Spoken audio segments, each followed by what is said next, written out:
All right. Welcome everyone to the Kubeflow Pipelines community meeting. Today's date is August 13th, 2025.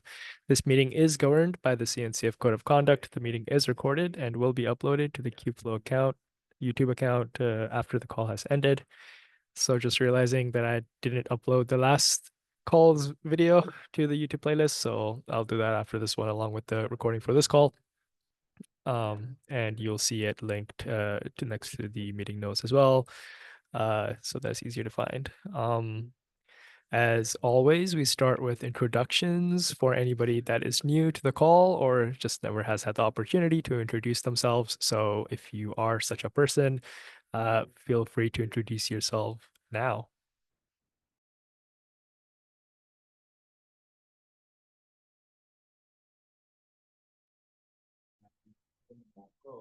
All right. So I'll start by an announcement. So Kubeflow Pipelines 2.14 is released. Uh, just a quick reminder that this is a minor version alignment release. So the previous KFP release was 2.5, and then the backend release. And now this one is 2.14 to align the minor versions with the SDK packages, the Python packages. So now going forward, all the future Kubeflow pipelines releases, the major and minor versions will be synchronized with all of the Python packages. And there are about 4 Python packages that have their minor versions now synced with the backend. There is also a version policy that is put into the, it's kind of like buried. Maybe we should surface that into the Kubeflow website docs. That's easier to find. But if you're curious right now, you can find it in the release document at the very bottom. There's a versioning policy. You can find it there. Um, some One kind of thing I would like to highlight about the release is the support for Kubernetes native deployment mode for Kubeflow pipelines. This allows you to store pipelines instead of today, where you can store it in databases. Now you'll be able to deploy it in Kubernetes native mode, which will allow you to store pipelines in Kubernetes using custom resources, which enables you to have better Kubernetes integrations for your pipelines and pipeline versions. And you can also use things like GitOps flows for that. So we have docs that are, I think, in flight right now. I don't think they've been merged yet, but they should be close to being merged. Once they are, I'll also drop a link in Slack for that too. So anybody have any comments, questions, concerns about the 2.14 release?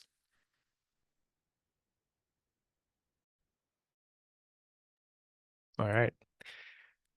Ricardo, you have the next point. Yeah, just a couple of updates about the Google Summer of Code project that we're running this year. It's basically integrating Postgres as a database for Kubeflow pipelines. Yonke is the student who's working with us with integrating Postgres to KFP. And well, before we start with doing the integration per se, we had that demand to do the upgrade with the ORM framework GORM from V1 to V2 to support in line with the what's best in terms of database support for Golang software. So far so good. I mean, I know it's a huge refactoring, and I know there's a lot of review rounds, but I see the GORM upgrade as a huge improvement in KIP backend, and I hope to have this merged as soon as possible so we can support other cool features for KFP. While we work on the GORM upgrade, we are also investigating all the gaps that we know about the Postgres integration. We know that there's existing code um, for the Postgres support, but it's not 100% implemented. So those are the gaps that we're investigating and what's the effort to make this work.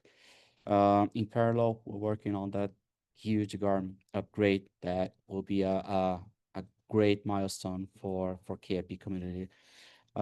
With that, um, I am monitoring UK's work, and she seems like amazing with doing all the hard work to do that migration from V1 and V to V2, and also monitoring that Postgres integration investigation on the KFP codes.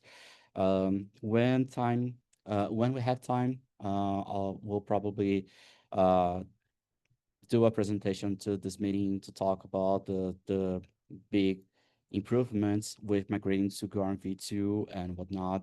Maybe if time is good for us, we can also maybe do a demo with KFP installation with Postgres integration. I know one of the biggest gaps we have today is the MLMD integration, but I'll leave this to the last topic because this seems promising as well. But anyways, yeah, that's what I'd like to bring as updates for the GSOC project. Things are looking very good. UK is doing a great job with contributing with KFP, and I believe when we have Quorum upgrade, we'll have like a huge improvements to the KFP backend. Um, yes, that's it. Anyone would like to comment, have questions? We have Yoon-K in the meeting, so if she wants to say something, maybe what's your experience with contributing with KFP? Oh, oh, oh, thank you, Ricardo. Uh, it's a great pleasure, and I've learned a lot through the Gorm migration. And thanks to the GSOC mentors, Ricardo, Shive, and Matt and Humer. And I think in this round, I have only three comments, so I will probably handle them today. Yeah, I'd say, yeah, I'm just the people with contacts, the person with contacts because the greatest mentors are Homer and Matt that are reviewing your code and making improvements. So yeah, thanks for them. And it's good to see you contributing with such an important upgrade for the KIP community. Thank you, All right. Ricardo. Yeah, sure, no worries. So if no one have any questions, I'll pass to you again, Homer. I'll also echo basically everything Ricardo said. I think that I am super, super, super, super happy with the Gorm PR. I think it's going wonderfully. I'm super excited to merge it, and I will be. It's been a long time coming, and it's I didn't realize at first how complicated it will be, and seeing that like in itself for me is a GSOC project. Like it's just amazing. And if you manage to deliver Postgres support on top of that, that's wonderful as well. But yeah, I think this is amazing. So well done so far, and really excited to get this merged. Thank you, Huma. Thank you, Huma. But I think it's not really possible to deliver the Postgre integration in the timeline of GSOC. Probably I will extend this. It's totally fine. I like I said, I really do see the Gorm migration as something that was way more critical, and it is also way more complex. And you've also kind of laid down like some really good groundwork for adding the Postgres support. So if you choose to continue that even beyond the GSOC project, or if you want to hand that off to somebody else, that's totally fine. Yeah, I see. I think I will probably continue contributing to that in the fall semester. awesome. That's wonderful to hear, and we'll continue to be here to support you. Sure, thank you. Anybody else have any other comments? I think Matt echoes all the statements with all the emojis he's shooting out. So Yeah, I figured you didn't need to hear it verbally, but yeah, really appreciate all the hard work that you're doing, and yeah, way more complicated than I thought it would be. And it's awesome how much attention to detail you're putting into this effort. So thanks again. And could you remind me when the GSOC like period ends?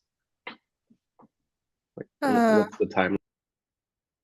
I think it's about I remember correctly, it's August 25th.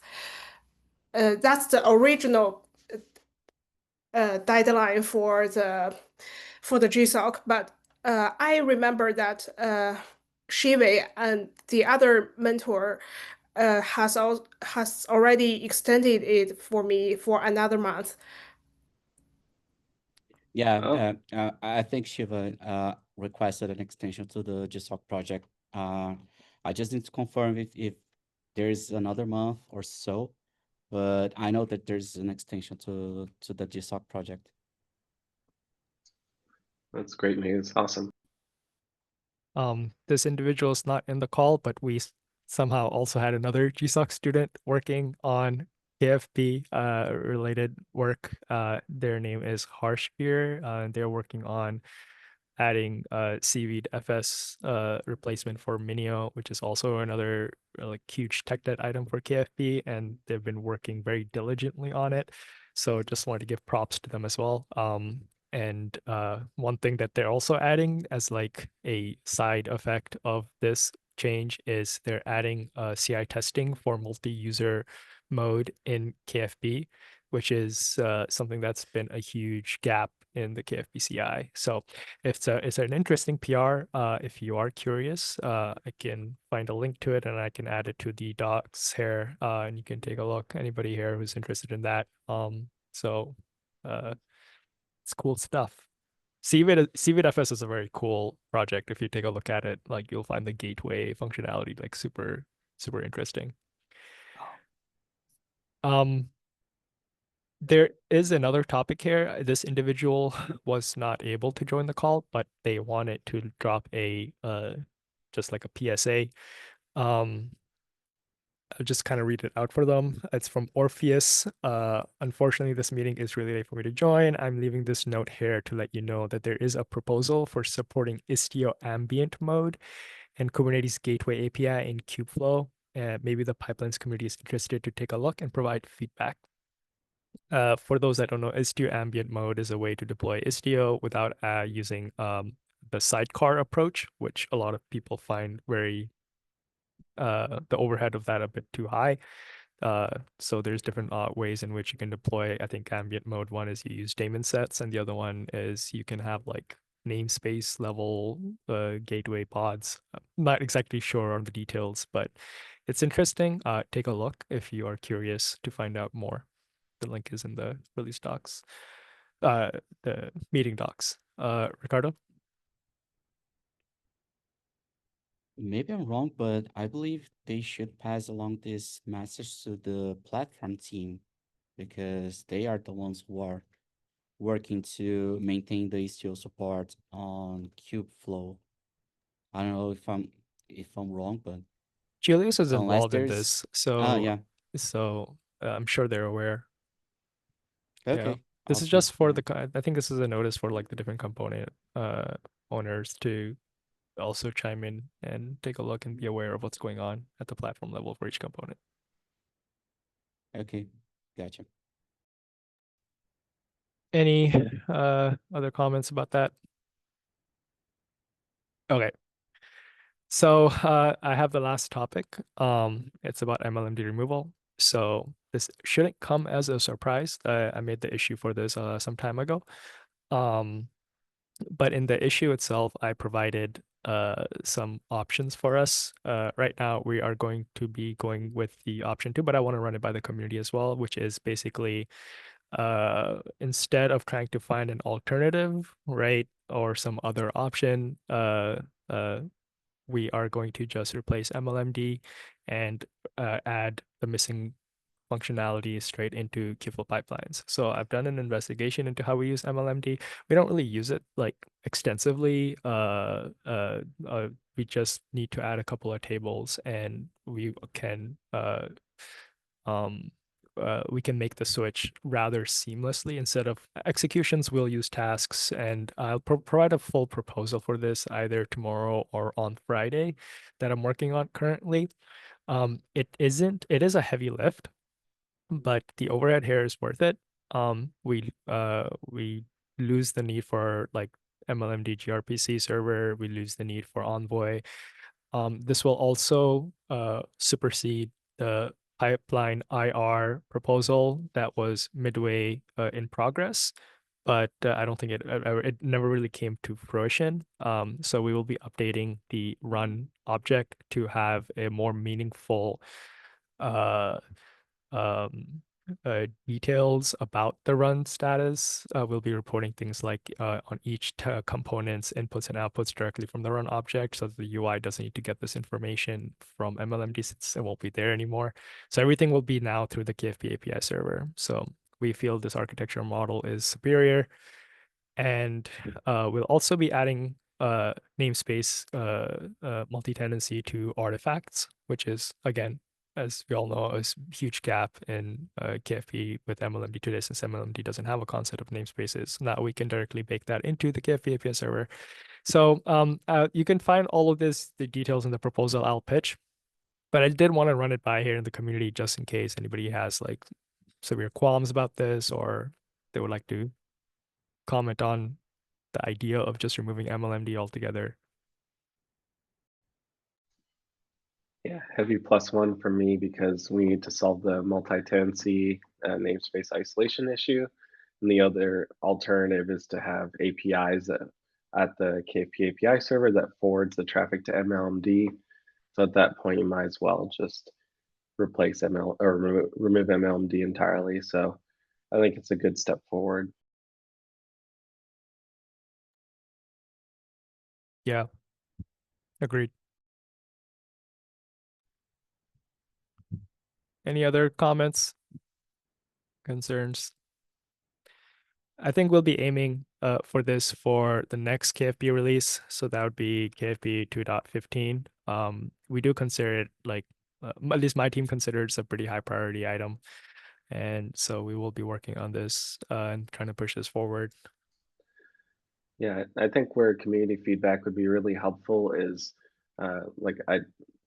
discussing the migration strategy going from MLMD to this new database schema in the KFP database. So if you have opinions of how the migration should be a script or automatic, please comment in there because I'd like to hear from the community on that. I'll be putting an entire migration section in the proposal, and I'll highlight and try to bring more attention to it just so we can get more feedback. Because there will be some big changes, and ensuring like folks have a seamless transition would be like a priority, right? So, all right. This actually is also related to the Postgres support. So right now MLMD is in maintenance support, and MLMD does not support Postgres, I believe. And also we cannot go past MySQL 8.x support in KFP, because in MySQL 9 they drop the support for the auth plugin that I'm struggling to remember how it works, but basically right now it's in deprecated mode that we require for MLMD in KFP, so it's preventing us from supporting MySQL 9 and above. So dropping the support will help us resolve those issues.